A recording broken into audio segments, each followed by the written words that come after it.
All right, so all's quiet in the Caribbean, right? Yeah, no, not even close, not even a little bit. The ground down there has been talking, and it has not shut up since the end of June.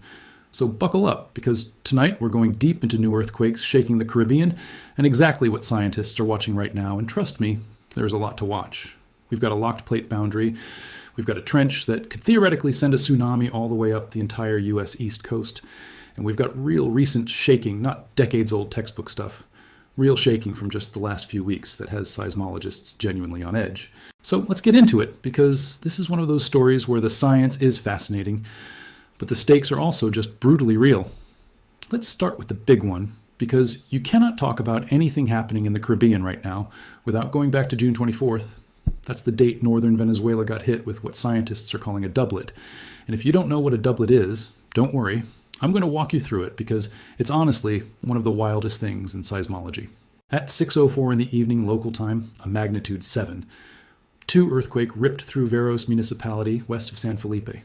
30 seconds later, and I mean 30 seconds, not 30 minutes, not 30 hours, 30 seconds, a second earthquake hit, this one a magnitude 7, 5, centered off the coast of La Guaira, just west of Cadi La Mar. 2 massive earthquakes, back to back, closer together in time than it probably took you to read the sentence out loud. Now here's where it gets interesting from a scientific standpoint. Researchers still aren't entirely sure if that was 2 separate earthquakes triggering each other, or one single rupture event that just happened to produce 2 distinct pulses of energy. A geophysicist from USC actually weighed in on this and compared it to a 2023 doublet that hit Turkey, where 2 magnitude 7+ earthquakes struck within 8 hours of each other. But in Venezuela, we're talking about a gap measured in seconds, not hours, which makes it an even rarer and more extreme version of the same phenomenon. The leading theory right now is that the first quake, the 7, 2, actually triggered the second, the 7, 5, because they ruptured on separate but connected faults within the same larger fault system. And the stress from the first one just shoved the second fault right over the edge. And that fault system, by the way, has a name, and it's one you're going to hear a lot as we go through this. It's called the Bocano San Sebastian El Pilar fault system, and I want you to really sit with how big this thing actually is. It stretches more than 1,300 kilometers, that's over 800 miles, running from the Venezuelan Andes all the way east to Trinidad. This is not some small local crack in the ground. This is a major continent-scale boundary between 2 massive tectonic plates, the Caribbean plate and the South American plate, and they are constantly grinding past each other at a rate of about 20 millimeters a year. Doesn't sound like much until you remember plate tectonics operates on a timescale where a couple of centimeters a year, compounded over centuries, is more than enough to build up an almost unimaginable amount of stored energy. And when that energy finally lets go, you get exactly what happened on June 24th. The devastation was catastrophic. In La Guaira state alone, roughly 80% of buildings collapsed. 80%. Just try to visualize that for a second. Not 80% of buildings damaged, 80% of buildings gone or unusable. The death toll has climbed past 5,500 people confirmed, with over 16,000 injured. And even now, weeks later, there are still people unaccounted for, buried under rubble that rescue crews haven't been able to fully clear. The shaking wasn't contained to Venezuela either.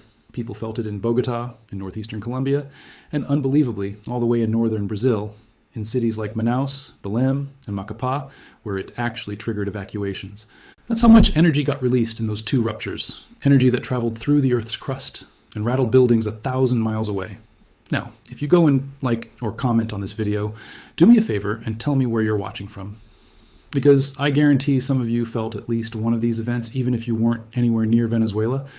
And I'd genuinely love to know how far this thing traveled in terms of what people actually experienced on the ground.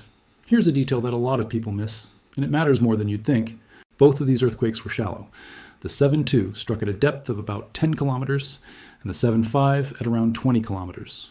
Shallow earthquakes are the ones that do the real damage, because the energy doesn't have as far to travel before it reaches the surface and starts shaking buildings apart. In fact, shallow focus earthquakes account for roughly 75% of all the seismic energy released on planet Earth, and they're responsible for the overwhelming majority of earthquake deaths worldwide. That's not a coincidence. Depth is one of the single biggest factors in whether an earthquake becomes a headline or becomes a catastrophe, and this fault system has done this before. Venezuela has a brutal history with earthquakes precisely because it sits right on this boundary. Go back to 1812 and you'll find an earthquake that hit Merida and Caracas and killed about 30,000 people. Go to 1900 and there's a magnitude 7 earthquake near Caracas. Then, in 1967, Another quake struck the capital, collapsing multiple high-rise buildings and killing 240 people. So when seismologists say this region has always been a major seismic hazard zone, they're not exaggerating for effect. They're just stating the historical record, and the record is grim. One expert put it simply, given the rate of motion along these faults, we should expect a magnitude 7 earthquake in this region roughly every 100 to 200 years. June 24th was that clock running out. Here's where the story gets even more layered, though, because in the aftermath of the doublet, the aftershocks didn't just fade away politely like a lot of people assume happens after big quake. Venezuela's own Seismological Research Foundation recorded over 1,115 separate earthquakes in the 336 hours following the doublet. That's over 1,000 tremors in about 2 weeks. Most of them clustered in Yaracuy, Carabobo, Aragua, Miranda, and La Guaira, basically tracing the exact geography of the fault rupture. 6 aftershocks were felt in Caracas within just the first 2 hours after the main shock. The largest aftershock came in at magnitude 5. 0, which on its own would be a significant earthquake in most parts of the world, but in the context of what had just happened, it barely made a dent in the news cycle. If you're new here, go ahead and hit that subscribe button because we track stories like this as they develop in real time. And this Caribbean situation is very much still unfolding. So that's the main shock story. But here's the part that I think should actually be the headline, and it's the part that scientists are watching the closest right now. That same fault system, the Boconó-San Sebastián El Pilar system, does not stop at the Venezuelan coastline. It keeps going east. The slip transfers further along through something called the Los Bajos Fault, and then onto the Warm Springs Fault near Trinidad. In other words, this is one continuous, connected boundary that runs from the Andes Mountains all the way out into the waters near Trinidad and Tobago. And that brings us to what happened just a few weeks after the Venezuela doublet, because on July 20th, a magnitude 5, 4 earthquakes struck the Caribbean Sea about 20 kilometers northwest of Tobago Island. It hit early in the morning, around 5:45 a.m. local time, and it woke up residents across the island. It was widely felt, but thankfully there were no reported injuries and no structural damage. Now, on the surface, that might sound like just a moderate, forgettable earthquake. But here's why scientists immediately connected it to the bigger picture. This quake struck at a focal depth of about 73 kilometers, which is considerably deeper than the shallow Venezuela doublet. And that depth is exactly why it didn't cause damage. Intermediate and deep offshore earthquakes generally can't displace the seafloor violently enough to generate a serious tsunami wave train, which is also why no tsunami warning was issued for the Tobago event. But researchers were quick to point out that the absence of damage this time was a predictable consequence of depth, not luck. The same locked boundary that produced Venezuela's catastrophe is fully capable of producing something far worse near Trinidad and Tobago if the rupture happens shallow instead of deep. And this is not just speculation. There's actual published research backing this up. A study published in the journal Tectonics back in 2021 found that a significant portion of the Caribbean South American plate boundary near Trinidad and Tobago is what's called locked. Now, locked doesn't mean safe. It means the opposite. It means the two plates are essentially stuck against each other due to friction, and instead of gradually sliding and releasing stress in small increments, stress is quietly accumulating, building up, storing energy like a spring being wound tighter and tighter with no release valve. And according to that research, this particular locked segment is theoretically capable of producing a magnitude 8 earthquake. To put that in perspective, a magnitude 8 event would release roughly 6 times more energy than the magnitude 7. 5 quake that just killed over 5,000 people in Venezuela. Let that sink in for a second. Not double the energy, not triple, 5.6 times more. Scientists have been very careful about how they frame this, and I want to be careful about it too, because this is exactly the kind of story that can get sensationalized in ways that aren't actually accurate. The risk is not imminent in the sense that anyone can tell you it's going to happen next week or next year. Earthquake prediction, in terms of an exact date and time, simply isn't something science can do yet, and any channel or article that tells you otherwise is not being straight with you. But structurally, the risk is absolutely real. It's documented. It's published in peer-reviewed research. The fault is there, it's locked, it's accumulating strain, and the same system that just devastated Venezuela runs directly beneath waters that a whole lot of people live near, work near, and travel through every single day. While we're on this subject, go ahead and drop a comment letting me know if you or anyone you know has connections to Trinidad, Tobago, or that stretch of the Eastern Caribbean. Because I think it's important we keep this conversation grounded in the people who'd actually be affected by any of this, not just the raw seismic numbers. Now let's zoom out a little bit further, because Venezuela and Trinidad and Tobago aren't the only spots that have been rattling lately. Just 2 days before the Tobago quake on July 18th, a magnitude 5. One earthquake struck near Georgetown in the Cayman Islands at a relatively shallow depth of about 10 kilometers. That's a different plate boundary entirely, further north and west, closer to the Cayman Trough, which is its own fascinating and dangerous feature. And this is where the geology of the Caribbean starts to get genuinely complicated, because you're not just dealing with one fault, one boundary, one hazard zone. You're dealing with an entire mosaic of interacting plate boundaries that wrap around the whole Caribbean basin like a ring of fire in miniature. Let's talk about the northern edge of that ring for a minute, because this is where things get, honestly, even scarier than what we just covered. As you move east from the Dominican Republic toward Barbuda, the relationship between the North American plate and the Caribbean plate becomes what geologists call increasingly complex, meaning the plates aren't just sliding past each other, they're also partially subducting, with the North American plate diving down underneath the Caribbean plate at a shallow angle. This process has carved out the Puerto Rico Trench, which is not just some minor undersea feature, it's the deepest point in the entire Atlantic Ocean, and it sits capable, at least theoretically, of producing what's called a megathrust earthquake. Here's a number that should get your attention. A draft hazard map from the U.S. Geological Survey places the probability of damaging ground motion in Mayaguez in western Puerto Rico as equal to that of Seattle, Washington. Now, if you know anything about West Coast seismic hazard, you know Seattle sits near the Cascadia subduction zone, one of the most studied and most feared earthquake hazards in North America. The fact that a USGS hazard map puts a Puerto Rican city in the same risk category tells you everything you need to know about how seriously scientists take this region, even though it doesn't get anywhere near the same level of public attention. Historically, the Puerto Rico Trench has already produced major earthquakes. There was a magnitude 7.5 quake centered northwest of Puerto Rico back in 1943. North of Hispaniola, there was a magnitude 8.1 in 1946, and a magnitude 6.9 in 1953. And going back even further, there's a 1787 earthquake estimated at around magnitude 8.1 that likely occurred right in the Puerto Rico Trench itself, possibly centered on a feature called the Main Ridge. That 1946 earthquake is particularly haunting when you look at the aftermath, because the tsunami it generated struck northeastern Hispaniola and pushed inland for several kilometers. Some reports suggest nearly 1,800 people drowned in that event alone. And that brings us to the tsunami question, which is honestly the part of this entire story that keeps researchers up at night the most. NOAA has actually modeled a hypothetical scenario where a magnitude 7.5 earthquake along the Puerto Rico Trench generates a tsunami capable of propagating all the way up the entire United States east coast. Not just the Caribbean, not just Puerto Rico, the entire east coast, from the Caribbean basin up through the mid-Atlantic and into New England. The reason this is even physically possible comes down to underwater topography, because the shape of the seafloor can actually focus and steer tsunami energy across enormous distances, letting waves travel far beyond where anyone would intuitively expect them to reach. Now, researchers have also found physical evidence that this isn't purely theoretical modeling.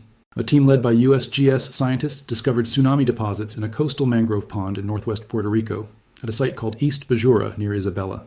When they took sediment cores from that pond, they found a distinct sand layer buried in the mud, dated to sometime between 1470 and 1530, in the pre-Columbian era, well before any written records of Caribbean disasters even existed.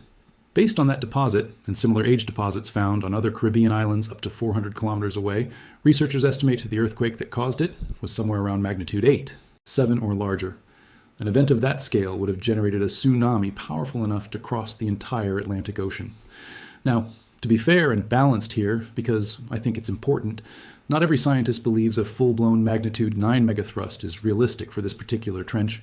NOAA's Christophe Hillebrand Andrade has pointed out there's no historical evidence of any magnitude 9 event actually occurring there, and the fault has a somewhat oblique motion, meaning the plates aren't just slamming directly into each other. Some of that stress gets absorbed sideways, rather than producing the massive vertical seafloor displacement you'd need for the biggest possible tsunamis. So there is genuine scientific debate here, and that's actually a healthy thing, because it means the research community isn't just chasing headlines, they're actually working through the uncertainty the way good science should. But here's the other wrinkle that researchers are increasingly focused on, and it might honestly be just as dangerous as the megathrust scenario itself: underwater landslides. Along the steep slopes of the Puerto Rico Trench, scientists have found traces of absolutely massive submarine landslides, and these don't necessarily need a huge earthquake to trigger them. A moderate-sized quake could be enough to send a slope of underwater sediment sliding down into the depths, and that kind of sudden mass displacement can generate a tsunami all on its own, even without the fault itself producing the kind of shallow, high-energy rupture typically associated with the biggest waves. So when scientists talk about what they're watching in this region, it's genuinely a two-front concern: the fault rupture itself and the secondary landslide hazard that rupture could trigger. If this kind of deep dive into the actual science behind these events is something you're into, make sure you're subscribed, because we're going to keep tracking how this situation develops. And honestly, there's a decent chance we'll be back here sooner rather than later, given how active things have been. Let's bring this back to why all of this matters beyond just Venezuela, beyond just Puerto Rico, beyond just Trinidad. There's actually a fascinating comparison that a geophysicist made recently, comparing Venezuela's fault system directly to California's San Andreas Fault. Both are right lateral strike-slip systems, meaning the blocks of crust on either side slide horizontally past one another rather than one plate diving underneath the other.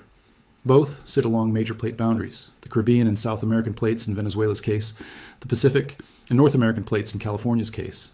And researchers are pointing out that the Venezuelan sequence actually reinforces a growing concern among seismologists worldwide, that treating individual faults as isolated, separate structures might be seriously underestimating the destructive potential of earthquakes in regions where multiple faults intersect and interact, which is exactly what happened with that 30-second doublet on June 24th. And here's the part that should really make you sit up. Researchers pointed out that many of the seismic hazard models used in California right now don't fully account for these kinds of multi-fault interactions either. So this isn't just a story about a faraway region with a tragic history. It's a story with lessons that stretch all the way to some of the most populated, most seismically monitored real estate in the entire United States. Let's also talk a bit about why this region is so geologically busy in the first place, because I think it helps put everything into context. The Caribbean plate is a relatively small tectonic plate, sandwiched between much larger neighbors, the North American plate to the north, the South American plate to the south, and the Cocos and Nazca plates interacting along its western edges near Central America. Because it's boxed in on basically every side by other moving plates, the Caribbean plate's boundaries end up being incredibly active and incredibly varied in how they behave. In the south, near Trinidad and Venezuela, you get that strike-slip motion we talked about, plates grinding past each other horizontally. In the north, near Puerto Rico and Hispaniola, you get a mix of strike-slip and subduction, with one plate diving beneath the other at a shallow angle. And further west, near Central America, you get more classic subduction zones tied into the Pacific's Ring of Fire. It's genuinely one of the most geologically complicated regions on the planet, packed into a relatively compact area, and that complexity is exactly why scientists have such a hard time modeling exactly what might happen next, and exactly why they're watching so many different pieces of it simultaneously right now.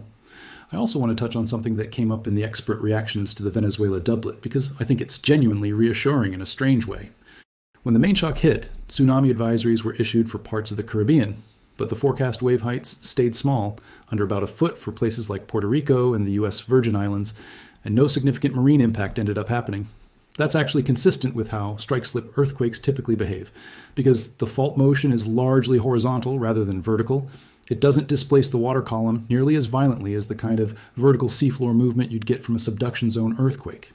So even though the Venezuela doublet was catastrophic on land, the ocean response was relatively muted. And that's an important distinction scientists make when they're trying to communicate risk honestly, because not every powerful earthquake automatically means a devastating tsunami is coming. The mechanism of the rupture matters just as much as the raw magnitude. Now let's circle back to what's actually being watched right now in real time, because that's really the heart of this whole story. Seismologists across multiple agencies, the USGS, NOAA, Venezuela's own Fundación Venezolana de Investigaciones Sismológicas, and international bodies like the European Mediterranean Seismological Center, are all keeping close tabs on a few specific things. First, the ongoing aftershock sequence from the Venezuela doublet, because even though the initial burst of over 1,000 aftershocks has slowed down, the fault system remains stressed, and any significant aftershock still carries the risk of further building damage in a region already full of compromised structures. Second, they're watching the eastward extension of that same fault system toward Trinidad and Tobago, given that locked segment and its theoretical capacity for a magnitude 8 event. Third, they're watching the Puerto Rico Trench to the north, both for the megathrust question and for the submarine landslide hazard. And fourth, honestly, they're just watching the broader pattern. Because when you get this many notable earthquakes across different segments of the same general plate boundary system within the span of about a month, it raises legitimate scientific questions about whether stress is being redistributed in ways that could accelerate activity elsewhere along the boundary. I want to be clear here, because I don't want anyone walking away from this thinking some specific catastrophic event is guaranteed or imminent. That's not what the science says, and it's not what I'm saying either.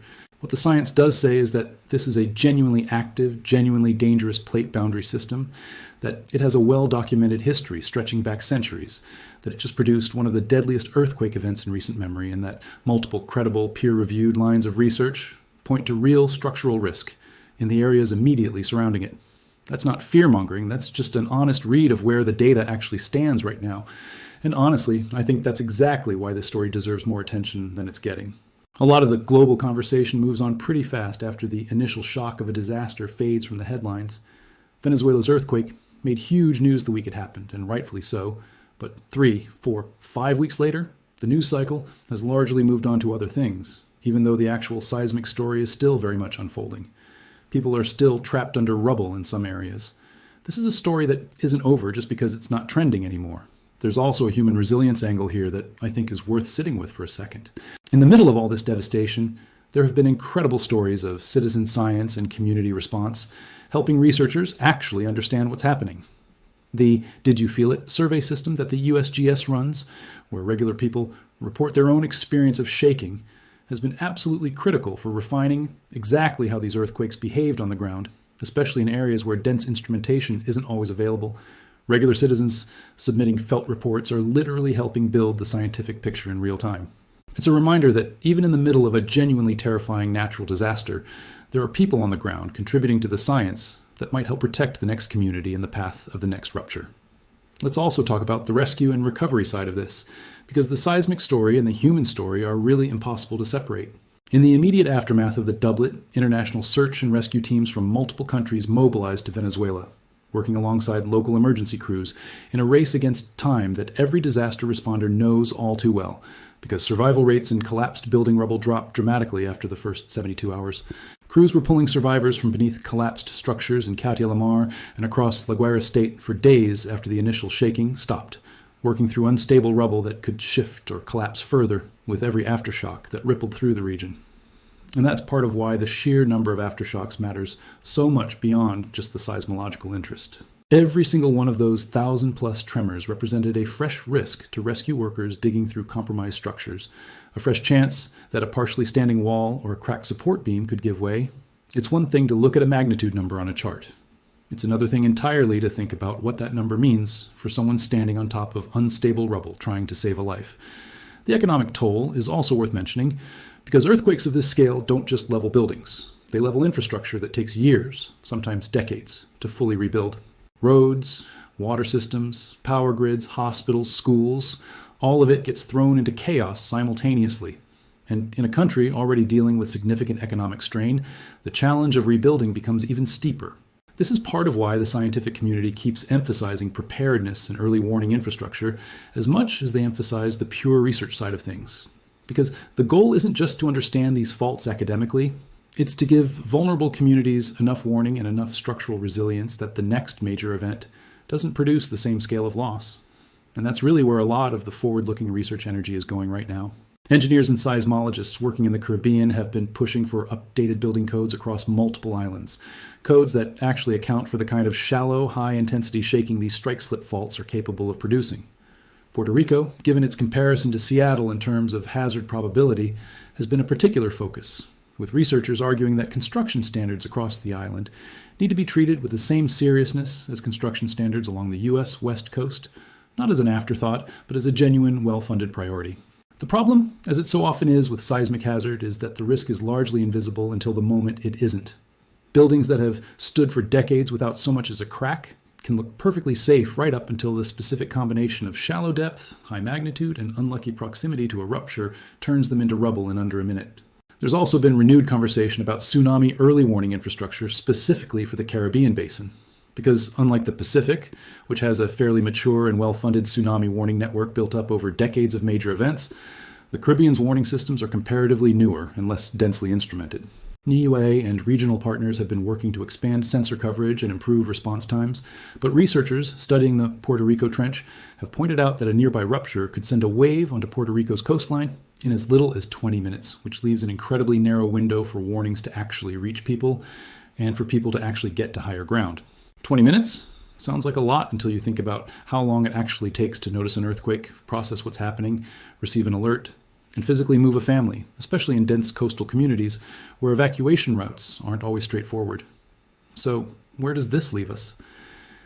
The Caribbean is sitting on one of the most structurally complex and historically dangerous plate boundary systems on the planet. Venezuela just experienced a devastating doublet earthquake that claimed thousands of lives and exposed just how much stored energy that fault system was holding. In the weeks since, additional earthquakes near Tobago and near the Cayman Islands have kept seismologists on alert, tracing the outline of a boundary system that stretches from the Andes to Puerto Rico and beyond. Research shows a locked segment near Trinidad theoretically capable of a magnitude 8 event. Research also shows a trench north of Puerto Rico with historical evidence of megathrust-scale earthquakes and tsunamis stretching back centuries before written records even began, along with ongoing debate about just how large a future event there could actually be. None of this means disaster is imminent, but it does mean the ground beneath this region is not done talking, and the scientists who study it are not looking away. If you found this breakdown useful, do me a favor and hit that like button. Drop a comment with your thoughts on what you think scientists should be prioritizing here, whether it's better early warning systems, stronger building codes, or just more public awareness of a hazard a lot of people honestly don't know exists. And if you want to stay updated as this situation continues to develop, because I have a feeling it will, go ahead and subscribe so you don't miss it when we come back to cover whatever happens next. Share this with anyone you know who has ties to the Caribbean, because honestly, understanding the risk is the first step toward being ready for it. Thanks so much for watching, and I'll see you in the next one.